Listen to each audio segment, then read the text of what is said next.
Hello, white people.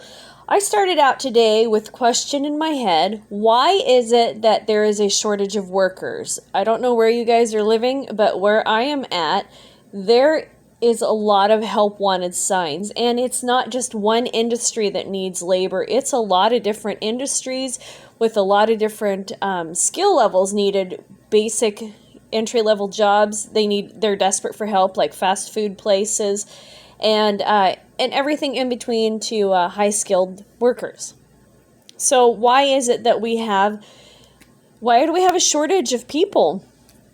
And so I did a whole bunch of research, and so first of all, you're going to think, well, people who are on unemployment are getting an extra $300 a week, and at the beginning of this stupidity, they got an extra $600 a week. Is that why there's a shortage? No, that's not really why there's a shortage. I mean, it's some industries, they had to lay people off, and some people just quit. Why are people going to quit? Well, let me get to that in a minute here. And so, what about these stimulus checks? The stimulus checks, did they push people to quit? Maybe a few people, but I mean, for a couple $1,000s, you can't be unemployed for very long. You still have to have some sort of an income. All right. So what is the real reason? Is there a skills shortage? Yeah, there's a shortage of skilled people. That's a huge problem. It's been a problem for a long time. It's been a problem from what I can tell from the 90s. And that's why they brought in all these people from third world countries, the H-1B visa workers, because there was a shortage, of workers. Trying to turn the fan off, and that's not working. All right, there we go. Anyway, so what is it that's causing this job shortage? Bad management. Just plain old bad management. Why have you ever quit a job? Was it because they wouldn't pay you very much, because the work was too hard, or because the manager just was such an idiot? It was so frustrating to walk through the door every day. And every single job that I have ever quit, with the exception of a couple of them, was because of bad management. Now, if you guys have been following my channel for very long, you know that I was a nurse. And the type of nursing that I did when I started out in nursing, I started out in nursing homes and retirement centers, and then when I got enough years under my belt, I went into temp nursing, and so that afforded me the opportunity to work in hospitals and clinics. Oh, I did all kinds of really fun stuff, but I never committed to staying in any one place because management and nursing is absolutely terrible, at least in the Portland area, and I was willing to travel 1 to 2 hours to work in a place where people wouldn't get to know me and wouldn't try to get into my business and tell me that my lifestyle is wrong, or spend a lot of time telling me about it. They always do. People in nursing are crazy. They tell you about their life and their dysfunctional life. And people talk about themselves, and that's okay, but it gets weird and uncomfortable, and I don't know. I always have an opinion, and it's really hard to keep my opinions to myself. So once I got tired of working with these people who were really dysfunctional, I would contact the company I was working for, and I would say, hey, it's time to move me. I'm getting tired of these people. And basically, I think a lot of people are like that because the workplace is no longer a family for a lot of people. And the people that I know who stay at their job, the same job for years and years and years, they felt a responsibility, not just for paying their bills, for making money, but they felt a responsibility to the people that they worked with, and they felt like the people they worked with was part of their family, and they had a social life with these people outside of work. Now, when I was a nurse, I tried having a social life with people, but because people were so dysfunctional, I just couldn't find anything in common with them. Anyway, so I found an article here that's unnatural, I guess you could say. 5 ways to improve diversity training. All too often, these programs are ineffective and short-lived, but they don't have to be. All right, so here's another thing, this forced culture, this, this diversity culture, this just doesn't exist. People from different cultures and different belief systems. Back when I was working, we were a homogenous culture, and I was working with people who were white, who were from the same area that I was from, and I couldn't get along with them because the management was dysfunctional and they were such a pain in the neck to be around that I didn't want to do it. So now they've still got these same managers who are a pain in the neck, and now they're forcing us to work with people who are a pain in the neck, who, even worse of a pain in the neck than previous. All right, so let's get into this article. Key insight: diversity trainings, whether implemented out of a desire to improve corporate practices or in response to a public relations crisis, have become a mainstay of American organizational life. By one estimate, they are an $8 billion a year industry. Is that money actually creating meaningful change? In recent years, some social scientists have argued that it isn't, and studies show little conclusive evidence that diversity trainings shift attitudes and behaviors in a lasting way. But in a new paper, oh my gosh, look at this name, Ivuoma Oni-Ador, an assistant professor of management and organizations at the Kellogg School, I've never heard of the Kellogg School, argues that we shouldn't give up so quickly.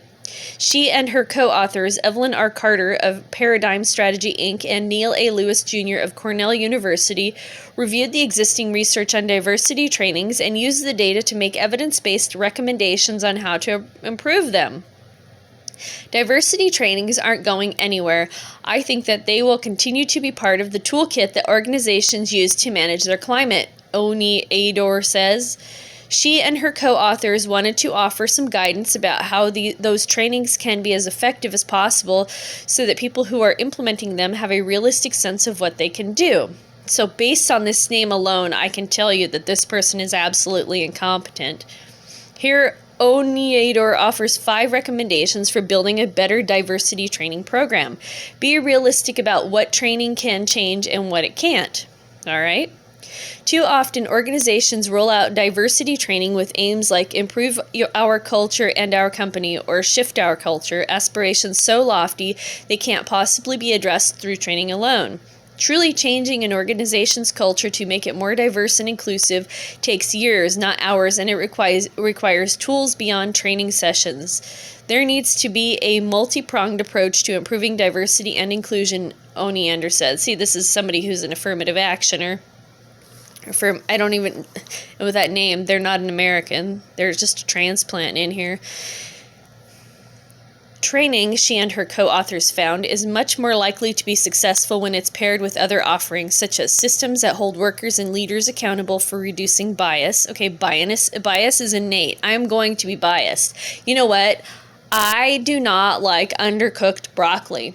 I don't care how many times you tell me undercooked broccoli is good. I don't care who you have tell me undercooked broccoli is good. I don't like undercooked broccoli. See, that's my bias right there, and I can have that bias as much as I want, and I don't care who tries to force me. My bias isn't going to change. A well-functioning bias response process and networking opportunities for employees from underrepresented groups. And it's important to understand that there are worthwhile goals that trainings can't achieve. For example, if the goal is to increase diversity at the managerial level, there may need to be a different intervention. Oni-Ador says she points to a 2006 study of 700 organizations and found that trainings failed to increase the ranks of Black and Latino managers and sometimes even caused managerial diversity to decline. A combination of mentorship programs and diversity oversight structures, by contrast, increased managerial diversity by 40%. Set better goals and give employees the tools to reach them. So what is a realistic goal for a diversity training program? Oni-Ador, Carter, and Lewis found that most effective diversity training programs help participants identify and reduce bias. That's what we argue is the proper outcome of a training, Oni-Ador says. Okay, so basically, I have identified I do not like undercooked broccoli, but you can't make me stop disliking undercooked broccoli. It's important that participants walk away with not just an awareness of bias, but also with specific tools to help them behave differently in the future. Some people do want to change their behavior, but they don't know how. I've never wanted to stop disliking undercooked broccoli. And I don't care what anybody says. Oneater says it's best, she and her co-authors propose, for facilitators to leave participants with 2 or 3 concrete strategies. However, even the relatively modest aim of helping employees acknowledge and reduce bias may require larger investments of time and effort, propaganda, manipulation, that's what they mean, than many organizations are used to. Unlearning patterns learned over the course of a lifetime is a gradual process. Oh, kill me now, please. For that reason, Oneater suggests a series of workshops instead of a one-off training session. Look at that. Look at that. Unlearning patterns. Okay, so I now have to, if I want to keep my job, I have to unlearn to dislike undercooked broccoli. That is the stupidest thing I've ever heard in my life. Looking back on her own experiences and as an undergraduate, there was some diversity content at the beginning of the year, and then we never addressed any of it again. Oneater recalls a different approach might have been to have a series of all-campus conversations throughout the year. That's stupid. Obviously, it's hard to coordinate, but it sends a signal that this is really important. Follow-up and reinforcement is essential. So basically, I'll have to be whipped to eat that undercooked broccoli. That's what she's saying. One study the author reviewed found that accountability structures such as affirmative action plans, diversity task forces, and departments devoted to diversity produced significantly better outcomes than trainings alone, so beating people. Another study suggested that without reinforcement, bias can return to its pre-training levels in just 24 hours. Duh! So if I'm beaten to eat that undercooked broccoli, I probably will eat it. If I'm not beaten to eat the undercooked broccoli, I'm sure not going to eat it. Get comfortable with discomfort. Often companies are wary of diversity trainings because they're afraid of making employees uncomfortable. It's an understandable instinct. People from both racial majority and minority groups feel anxious when they talk about race and prefer to avoid the topic because it's stupid. Nobody wants to talk about it because they just don't care.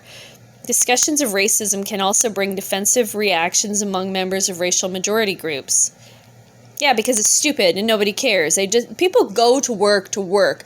They don't want to know what your race is. They don't want to know what your gender is, what your bits and pieces are, what your dysfunction is. Go to work, do your job, be a decent person.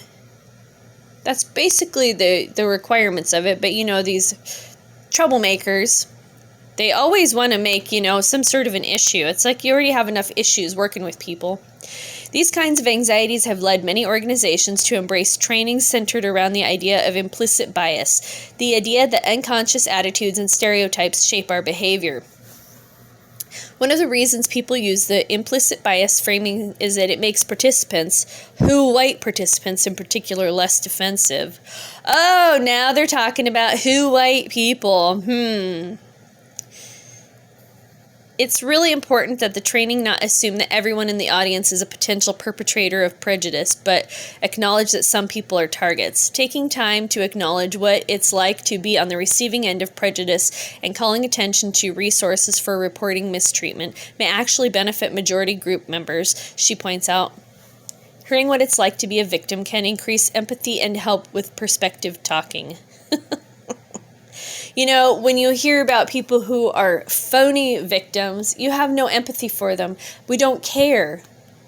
Measure efficacy, not just preference. All too often, training is conducted but not evaluated, Oneater says. Not just evaluations of how people felt about the training, but assessing look at this word. Longitudinally,